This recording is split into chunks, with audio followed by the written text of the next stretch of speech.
Pelajaran tematik tema 2 subtema 1 pembelajaran 2 kelas 4. Assalamualaikum warahmatullahi wabarakatuh. Selamat pagi anak-anak ibu semua. Semoga hari ini kalian selalu diberikan kesehatan beserta keluarga kalian juga ya. Baik anak-anak, sebelum pembelajaran dimulai, seperti biasa kita berdoa terlebih dahulu ya. Berdoa dimulai. Berdoa selesai. Baik anak-anak, sekarang tujuan pembelajaran kita hari ini adalah yang pertama, siswa dapat mengidentifikasi manfaat angin, dan yang kedua, siswa dapat membuat teks petunjuk penggunaan suatu alat. Baik anak-anak, sekarang kalian buku tematik tema 4B-nya ya, halaman 11 ya, pembelajaran yang kedua. Matahari merupakan sumber energi yang sangat bermanfaat dan bersifat kekal. Digunakan sesering apapun, energi matahari tidak akan habis. Selain matahari, angin dan air juga termasuk sumber energi yang bersifat kekal. Pada pelajaran sebelumnya, kalian telah mempelajari kan tentang manfaat energi matahari ya. Jadi untuk hari ini kalian akan mempelajari tentang manfaat angin. Angin itu sendiri adalah udara yang bergerak. Angin terjadi karena pengaruh panas matahari. Jika suhu udara di suatu tempat panas, maka udara di daerah itu akan naik dan diisi oleh udara dari tempat lain yang bersuhu dingin. Jadi pergerakan udara inilah yang disebut angin. Angin memiliki banyak manfaat bagi kehidupan di bumi. Ya, berikut ini antara lain manfaat angin. Yang pertama, dalam siklus air, angin berperan menggerakkan awan sehingga turun hujan. Kemudian yang kedua, angin membuat suhu panas di suatu tempat menjadi lebih sejuk. Yang ketiga, angin juga membantu proses penyebaran biji tumbuhan. Jadi kalau misalnya kemarin cahaya matahari bermanfaat untuk proses fotosintesis, nah angin itu sendiri membantu proses untuk penyebaran biji tumbuhan ya yang akan menjadi bakal buah. Kemudian yang keempat ada angin laut, yaitu angin yang berembus dari laut ke darat itu dimanfaatkan oleh para nelayan untuk kembali dari menangkap ikan di laut.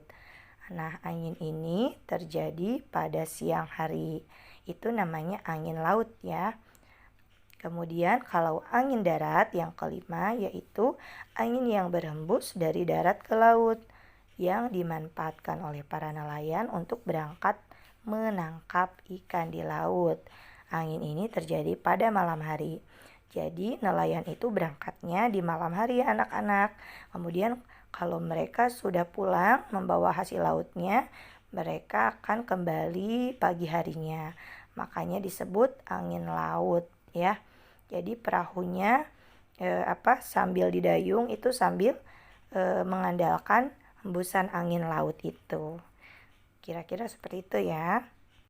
Kemudian yang keenam, angin juga memiliki energi yang dapat menggerakkan benda-benda.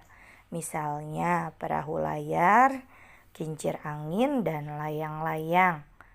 Dan yang ketujuh, seiring dengan perkembangan teknologi, saat ini angin juga dimanfaatkan sebagai energi listrik ya. Seperti di negara Belanda ya. Belanda itu dikatakan negara kincir angin karena negara tersebut sudah sangat terkenal sangat lama ya. Mereka menciptakan kincir angin untuk memanfaatkan energi alternatif yaitu untuk sumber energi listrik. Sekarang kita lanjutkan ke halaman 16 ya. Jadi selain angin dan aliran air, energi gerak juga dapat dihasilkan oleh peralatan elektronik ya, yaitu seperti kipas angin. Peralatan elektronik harus digunakan sesuai dengan fungsinya.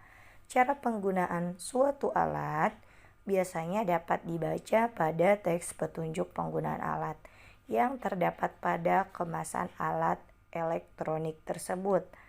Nah, teks petunjuk penggunaan alat itu adalah berupa langkah-langkah menggunakan suatu alat sehingga alat dapat berfungsi dengan baik.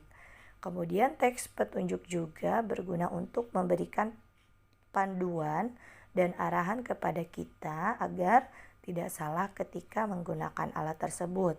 Kalimat dalam teks petunjuk itu harus jelas, singkat, dan mudah dimengerti atau mudah dipahami. Ya, jadi ternyata selain kita mempunyai barang-barang elektronik di rumah, ada baiknya atau alangkah baiknya kita terlebih dahulu mempelajari atau membaca teks petunjuknya dulu ya anak-anak. Ya, walaupun kalian sudah pada tahu caranya, tapi alangkah baiknya harus dibaca dulu yang ada di dalam kemasan alat elektronik tersebut. Nah, di bawah berikut ada contoh petunjuk cara menggunakan kipas angin listrik ya. Kita simak bersama. Yang pertama, masukkan steker pada stop kontak. Colokannya ya, dimasukin ke stop kontak. Yang kedua, tekan tombol on. Dan yang ketiga, tekan tombol 1, 2, 3, atau 4 sesuai kecepatan angin yang diinginkan. Jadi harus sesuai dengan kebutuhan ya. Dan yang keempat, tekan tombol putar untuk memutarkan kepala kipas angin ke semua arah. Yang kelima, tekan tombol off untuk mematikan kipas angin. Dan yang terakhir atau yang keenam, cabut steker dari stop kontak jika sudah selesai digunakan. Nah, jadi alangkah baiknya kalau setelah selesai menggunakan kipas angin, colokannya atau stekernya dicabut kembali ya, agar kita harus lebih berhati-hati. Ya anak-anak, itulah contoh membuat petunjuk menggunakan kipas angin listrik ya. Jadi kipas angin listrik dapat bekerja karena adanya energi listrik atau adanya aliran listrik. Kalau mati lampu atau mati listriknya kira-kira bisa menyala tidak? Ya tentu saja tidak bisa. Namanya juga alat elektronik ya. Alat elektronik semuanya membutuhkan energi listrik atau aliran listrik. Untuk tugas, kalian mengerjakan ayo berlatih pada halaman 16. Kalian silahkan membuat teks petunjuk penggunaan alat elektronik ya, apa saja seperti televisi, kemudian mungkin kalau anak perempuan blender atau mixer ya untuk membuat kue, terserah kalian. Anak laki-laki juga boleh alat elektronik yang ada di rumah atau yang lain-lainnya. Selamat mengerjakan ya anak-anak. Baik, alhamdulillah pembelajaran tematik hari ini kita sudah selesai. Mudah-mudahan apa yang kita pelajarin hari ini semoga menjadi manfaat untuk kalian, khususnya untuk ibu sendiri. Terima kasih untuk ayah dan ibu yang selalu sabar mendampingi putra-putrinya. Semoga kita selalu diberikan kesehatan oleh Tuhan Yang Maha Esa. Sekali lagi terima kasih ya ibu ucapkan dan ibu akhiri. Assalamualaikum warahmatullahi wabarakatuh. Selamat pagi semuanya.